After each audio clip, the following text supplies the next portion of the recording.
Les enquêtes se poursuivent après la collision de 2 Rafales en Meurthe-et-Moselle mercredi. Hier, Sébastien Lecornu s'est rendu sur la base aérienne de Saint-Dizier dans les Vosges, celle à laquelle étaient rattachés les 2 pilotes décédés.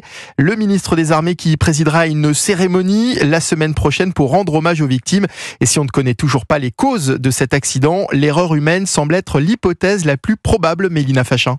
Il faut rester très prudent, mais selon Jean-Paul Paloméros, ancien chef d'état-major de l'armée de l'air et pilote de chasse, l'hypothèse d'une panne technique, même si on ne peut pas l'exclure, n'est pas la plus probable. On aura eu un lancement d'un message d'alerte. Donc, ce qui a pu se passer, c'est qu'il y a eu peut-être l'hypothèse, une perte de visuel. Quand on est amené à manœuvrer, ça va très vite.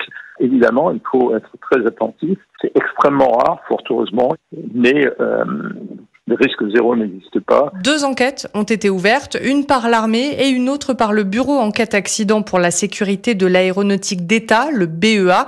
Elles seront extrêmement rigoureuses. Les enquêteurs vont bien entendu interroger le pilote rescapé. Ils vont utiliser et analyser les enregistreurs de vol qui sont très précis, pratiquement au mètre près, à la seconde près. Vu le profil et la nature de cet accident, ça ne devrait pas être très compliqué. Et il estime qu'on devrait connaître les conclusions de ces enquêtes d'ici quelques semaines. Strasbourg, Mélina Fachin, Europe 1.